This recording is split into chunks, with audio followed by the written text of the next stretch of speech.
Welcome back to Cypress Bayou Boerboels. Make sure you hit the like and subscribe button so you can have access to our latest content. So we've been getting a lot of questions about our kennel setup and our kennel design. So today what we're going to do is we're going to showcase our kennel, which you can see in the back. The dimensions of this kennel are 15 by 70, and you can see it's a 10 construction, or 10 on the outside. Right here, this is a cool little feature we have on our kennel right here. This is an inlet box. So in case the power goes out, when it does, you can count on that here. When the power goes out, we can plug in our 30 amp cord to our generator, plug it in here, and this is hardwired directly to our breaker panel, and it powers the whole kennel. Now, we had this on a dog kennel, and we didn't even have one of these on our house. So we just recently put one on our house, but this is a really good thing, especially in hurricane situations or power going out. We're in the country, as you can see, and the power will go out here. And this right here is a lifesaver, because if you don't have any AC and it's 90 degrees, it heats up real quick in here. This 10 gets extremely hot. Behind me here, you can see our mini split. We'll talk more about that when we get in the kennel. But that's the basics of the outside. Let's go on inside and take a look. Okay, so we're inside the kennel right here, right at the entrance, or one of the entrances. And behind me, you can see our mini split right here. These mini splits are really efficient. This is cool and heat, and it's high sear, and it has turbo mode on it. And it works really, really well. As you can see, this fan right here, this fan on there rotates, so it gets good airflow. You'll notice that our walls and our ceilings are blue. Now, let me tell you what we're going to do for this right here. I'm going to tell you about our kennel and our design and everything we did and the ideas and strategy behind it. And then after it's all over with, I'll tell you about, if I could go back, what would we do different? Okay. So these walls right here and our ceiling are made of blue foam board. This is tongue and groove 1-inch foam board. The idea behind this was we needed something that was going to be waterproof, so we could come in and make easy cleanup. The whole idea behind this kennel right here comes from my good friend Max Tran. His ideas, a lot of his ideas he gave me, and the way that his kennel is. Now, before I go any further, I don't want anybody to watch this and be messaging Max saying that I'm comparing my kennel to his, because I am in no shape, form, or fashion trying to compare my kennel to his. Max is at the top of the food chain when it comes to dog kennels and dog business. So that's not what we're doing here. But this concept and this design did come from him. He gave me a lot of ideas. Okay. Now, Max's walls are made of a different material that looks really nice and is waterproof and it works. The problem with it for us was it was just too expensive. Okay. So we were looking for alternatives. You got hardy board, you got the waterproof drywall. All of that would work, but it's a lot more work. It's it's not as cost effective as this right here. And then you have to cover it with something, probably something like this right here, some type of plastic. Okay, so now your labor goes way up and the price goes up. Okay. So we found this right here, and this worked perfect for us right here. So these walls are constructed of 2x4s. This is a 2x4 construction walls, and our ceiling is 2x8s. This is a 15-foot span, so we couldn't use 2x6 because that's just too far. It has to be 2x8 for you carpenters out there. You understand that.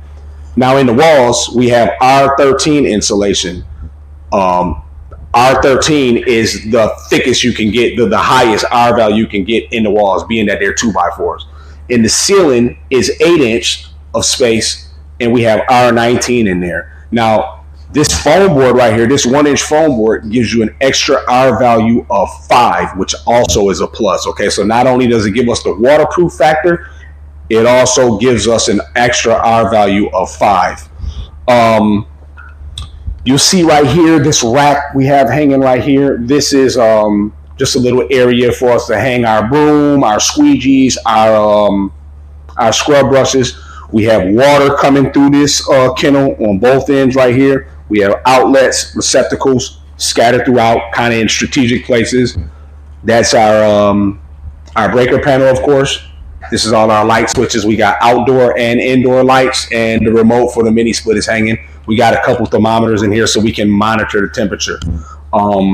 So now we'll switch places, and then we'll take a look going the other way and look at some more.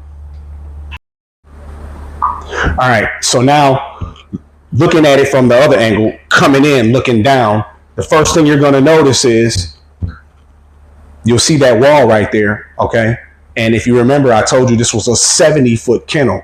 Well, that's not 70 feet. That's actually 35 feet.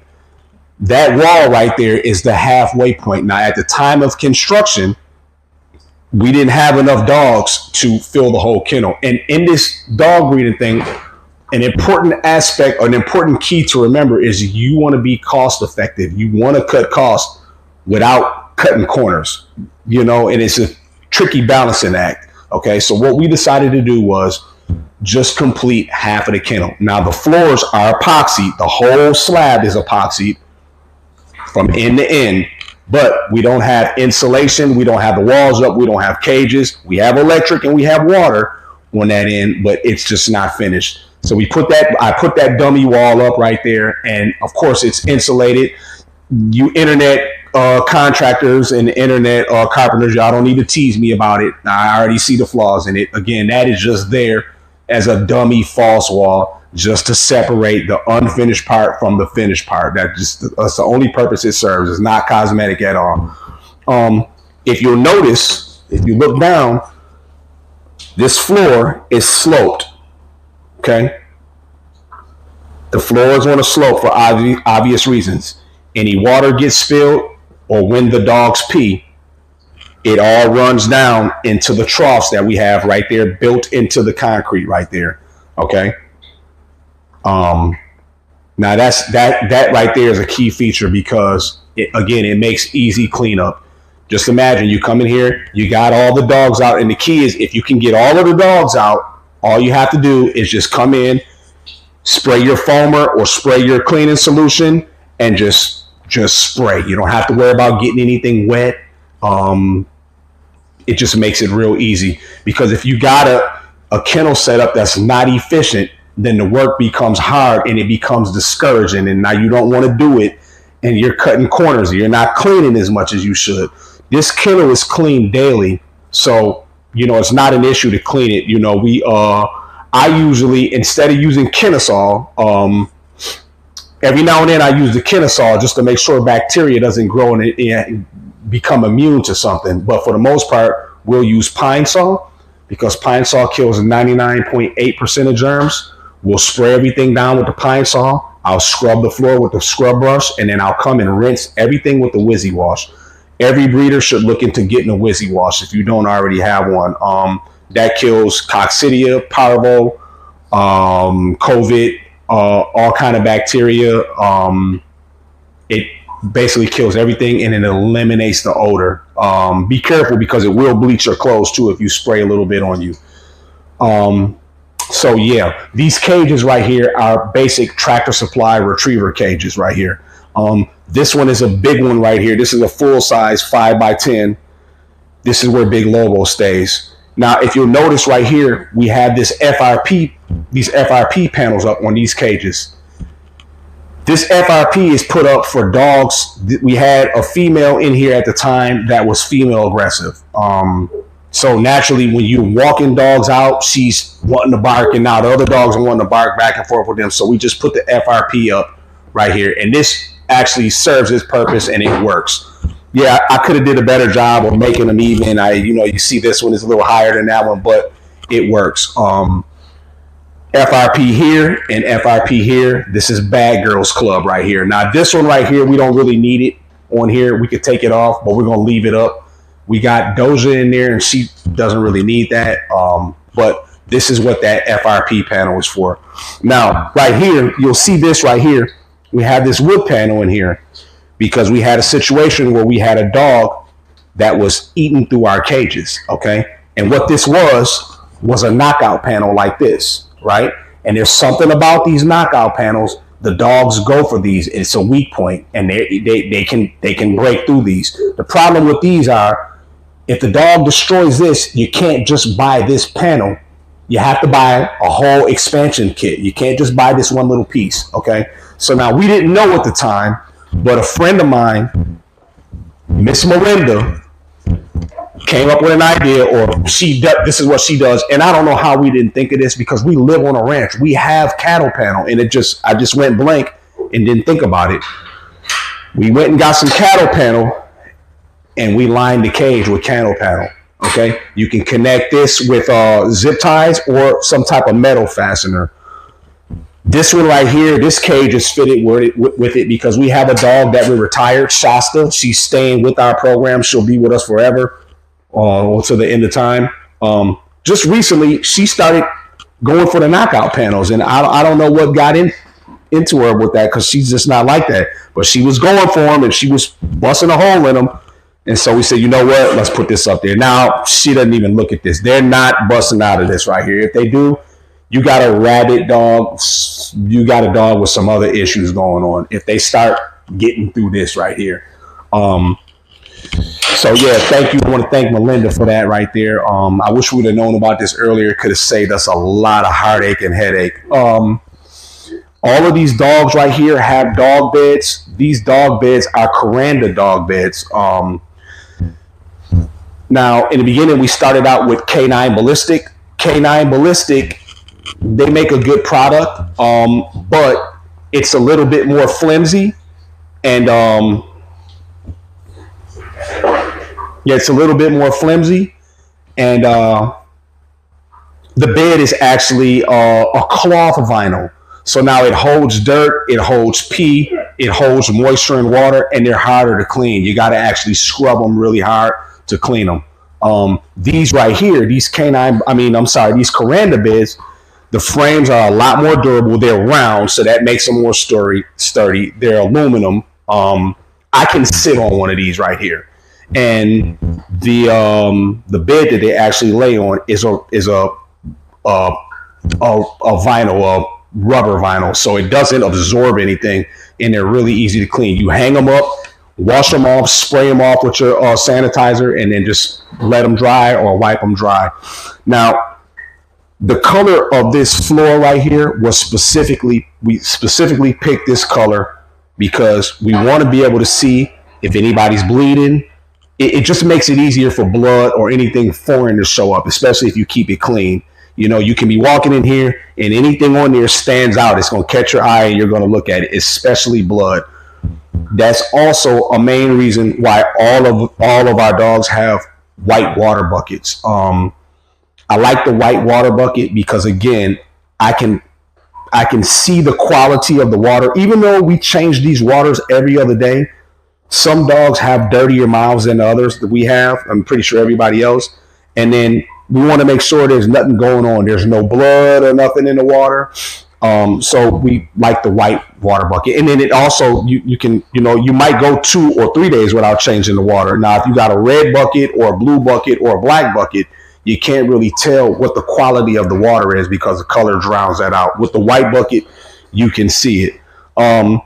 Now, some of these dogs don't do well with plastic buckets. They like to chew on the buckets. That's common. You can see, I guess, all of our buckets damn near have some little chew marks on them. Now, some of the dogs will completely chew the bucket up. You won't be able to stop them. They're knocking them over. They're chewing them up. They're eating the buckets. So what you want to do for that is a metal bucket. A stainless steel would be the best thing. These food troughs right here are standard from Tractor Supply. And that's another thing that my buddy Max Tran told me about. They actually make those in metal. And as you can see, the dogs like to nibble on those. They like to nibble on them. So now there's some metal ones. And Max Tran put it on his page. And we just haven't gotten around to getting them yet. But that's something I'd like to have. That's something I would recommend. Those water troughs right there. And then, food troughs. And if you drill some holes in them, now you don't have to move them when you clean. You can just spray those out and all the water will drain out. Now, if I could go back and do this over again, let me tell you what we would change. First of all, I got to say it, I would get a different guy to do my concrete. The guy that did our concrete, I was not happy with it. Me and him were good. I'm not gonna say good for him. Me and him were friends. We both went to welding school together back in 2011. But he has a concrete business now. He's been doing concrete forever. And this is not a complicated project. I thought it was something he could handle. It's straightforward. And I'm not going to point the flaws out to you, but trust me, they are there. And there are things that shouldn't happen. He didn't shoot grade, so when construction took place, it affected our straight lines when we were actually going up with the wood. So I would change that. I would do another concrete guy. My mini split, that mini split is a 12,000 BTU mini split. Now, what I did was I calculated the square footage of this area right here. Okay. And that mini split, according to the square footage, should be enough for this area. But it wasn't. And I think it has a lot to do with the fact that this building is covered in metal.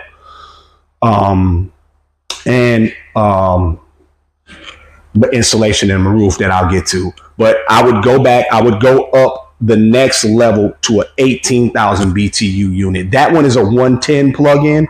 The 18,000 BTU is a 220, which wouldn't have been an issue because, everything was wide open and we wired everything accordingly. I just really thought that was going to be enough. And we're going to have one on that end and one down on the other end. But on the really, really hot days, you can tell that mini split is struggling. It's not like how it would be in your house. It's fine. It's way more comfortable than 95 degrees outside, but it's just not what I thought it would be and what it should be. So I would go up. I actually wouldn't mind having the 24,000 BTU, but the 18,000 definitely would be much better than the 12,000 that I have. In my ceiling, I told you we had R19 insulation in my ceiling. Now the R19 is 4 inches thick and I got 2x8 Raptors in my roof. What I should have did was put the R19 up and then put the R13 up. Okay.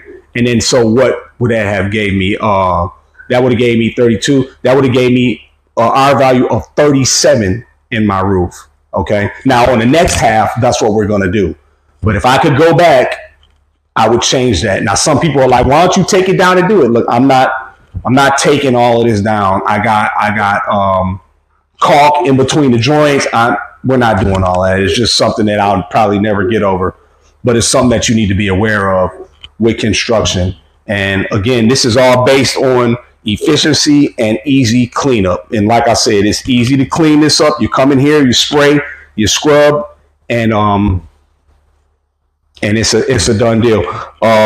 Another key factor is our epoxy floors. Now this epoxy right here, our first little kennel we did, we went to Lowe's and we got, Rust-Oleum, garage kits. It's got the cute little flakes. You sprinkle the flakes on there. It looks good on the commercial, but it doesn't work. It's not durable. It doesn't stand up to the chemicals. It doesn't stand up to the wear and tear. It's just too thin. It doesn't last. This right here is industrial strength, and this has got a coating of Rextain on it. So you can drop a hammer or hit this with a sledgehammer and it won't chip. And this holds up to the ammonias and pee, all kind of chemicals. Again, it won't chip. It's durable. It's been holding up. This works out real good. And this right here, again, this is from Sherwin-Williams. You can get this there, the industrial strength epoxy. And again, this is gray, so we can see what's going on. When females are in heat, we know they're bleeding immediately because we can spot it on this gray floor. So I think that kind of covers it. When things get rolling a little bit more, then we'll finish the other half right there. But right now, there's no rush. And I think right here we have 12 kennels. Now, when it's 95 degrees out, the problem that we have down here is the humidity. The humidity is the killer down here, okay? So when it's 95 degrees, 98 degrees, we keep our dogs inside for peak heat times. But for the most part, they're outside as much as we can have them outside. We put them up at night. We don't let them stay outside at night just because it makes me feel better. But in extreme temperatures, not necessarily the cold, doesn't really get too cold like that down here. But the extreme heat, we put our dogs in here. Now I know people are saying, well, there's South African Boerboels. They should be used to the heat. South Africa doesn't have the humidity that we have. And then the most important thing about our dogs is we're not in Africa. So our dogs have toys, dog beds, and air conditioning. They get bathed, they get their ears clipped, their ears clean. We're totally hands-on with our dogs. So yeah, we're not in Africa. Anybody that were to get a dog, you just acclimate your dog to whatever it is you're doing. If your dog is working, he's carrying firewood, he's running routes, doing any kind of protection duty, then your dog will get acclimated to that. If you live in Alaska, your Boerboel will eventually get used to that. So yeah, I had some people talking about that. Why these dogs aren't from Africa? Like, yeah, we're not in Africa. We're in Southwest Louisiana, and so this is what we do here. All right, so before we go, this is the other side of the kennel that I said that I would show you. I want to bring you in so you can see the actual framing that we did and just kind of how we did things and how it looks just bare. So come on in and take a look at things. Again, the floor was epoxy throughout. All right. Of course, the floor is dirty because nobody's in here and there's no reason to clean up. We have things just sitting in here, but the walls are 2x4 and they're not 16-inch on center. This is 2 foot on center. We do that because we're just using the 10 on the outside. When you're using this 3 foot 10, you can do 2 foot on center. You don't need to do 16 inches on center, and it actually saves you slightly on lumber. And the roof rafters again are 2x8s. If you look in the corners, you'll see I got the hurricane clips on there. We did everything we could to make it as sturdy as possible. These toe plates right here are anchored into the concrete, of course, like they should be. We got our water line running. We got electric. And so we'll insulate the roof right here on this side. I won't make the same mistake I made on the other side. I will be doubling up on the insulation. This roof will have our 19 and our 13, which is what I should have did on the other side. Here's the blue foam board that we use right here. This was on clearance. So this side, when we do this side, you'll see this. Here's the lip for the tongue and groove. It really fits up perfect. And again, this gives you an extra R value of 5, and it gives you the waterproof factor that you're looking for. The new foam board is the same thing, but they made it gray and it's a little bit more rigid. You can't really tell, but I noticed when I touched it, it was a little bit more rigid. So if you come down here,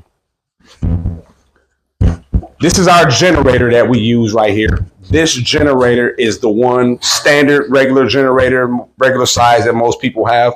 This generator is dedicated strictly to the dog kennel. So we'll plug in our 30 amp plug, our big plug, and put it into our inlet box at the beginning that we talked about, and this will power the whole kennel. Now you don't have a bunch of cords running all over the place. And yeah, so I just wanted to show you guys I got outlets going down the center in strategic places for our lights. This is our electric for our lights right here.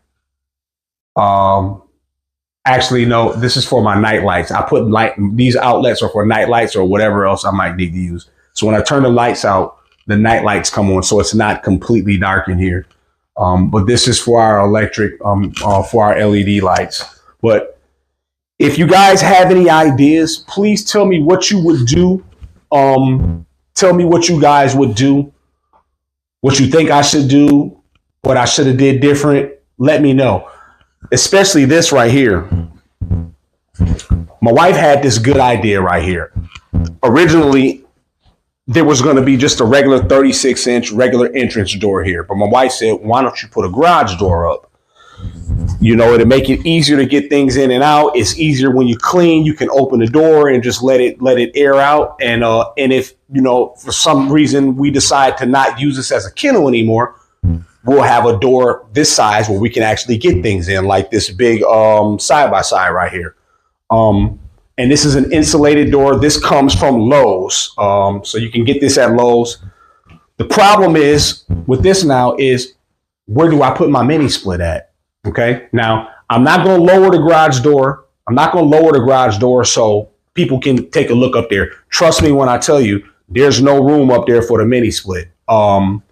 So if anybody has any ideas, I've been trying to think of some creative ideas to put a mini split up. And look, don't tell me put it this way and have it blowing that way, because that I don't want to do that. I need to try to figure something out where I have it blowing this way, even if it's on a 45-degree angle. I don't want to put it on this wall and have it blowing this way. I don't want to put it on this wall and turn the vents that way. That's not going to work. So let me know if anybody has any ideas about that, or any ideas about just our kennel design in general. Please, that's very important to us. And I hope y'all liked it. Cypress Bayou Boerboels. Catch us on the next one.